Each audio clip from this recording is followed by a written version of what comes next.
கட்டணம் செலுத்தாதது போன்ற காரணங்களால் மின் இணைப்பு துண்டிக்கப்பட்ட பிறகும் முறைகேடாக மின்சாரத்தை பயன்படுத்தினால் கடும் நடவடிக்கை எடுக்கப்படும் என்று மின்வாரியம் எச்சரித்துள்ளது. கூடுதல் விவரங்களை வழங்குகிறார் செய்தியாளர் மகேந்திரன். மகேந்திரன், வணக்கம்.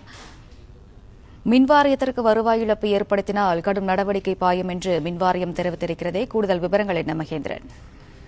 மின் இணைப்பு துண்டிக்கப்பட்ட பின்னும் மின்சாரத்தை பயன்படுத்துவோர் மீது கடும் நடவடிக்கை எடுக்கப்படும் என்று மின்வாரியம் உத்தரவு பிறப்பித்திருக்கிறது. குறிப்பாக சென்னை மண்டலத்தில் மின் இணைப்பு துண்டிக்கப்பட்ட பிறகும் பல இடங்களில் தொடர்ந்து சட்டவிரோதமாக மின்சாரம் பயன்படுத்தப்படும் சம்பவங்கள் பெருமளவில் அதிகரித்துள்ளதாக தெரிவித்திருக்கிறது. அடுத்த நிதி மறுஆய்வு குழு கூட்டத்திற்கு முன்பாக முறைகேட்டு புகார்களின் எண்ணிக்கையை முழுமையாக குறைக்க வேண்டும் என்றும் உத்தரவானது கொடுக்கப்பட்டிருக்கிறது. குறிப்பாக மின்சாரத்தை சட்டவிரோதமாக பயன்படுத்துபவர்கள் மீது கூடுதல் வரி மற்றும் கூட்டு அபராத கட்டணங்கள் விதிக்கப்படும் என எச்சரிக்கப்பட்டிருக்கிறது.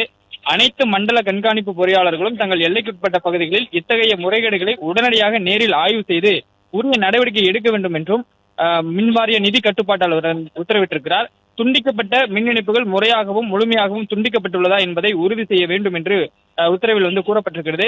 குறிப்பாக கட்டணம் கட்டாதவர்களுக்கு இந்த மின் இணைப்பானது துண்டிக்கப்பட்ட பிறகு அவர்கள் முறைகேடாக அந்த மின்சாரத்தை பயன்படுத்துவதாக தகவல் வெளியாகி இருக்கிறது. அதனை கட்டுப்படுத்த வேண்டும் என மின்வாரிய பொறியாளர்களுக்கு தற்பொழுது உத்தரவானது பிறப்பிக்கப்பட்டிருக்கிறது.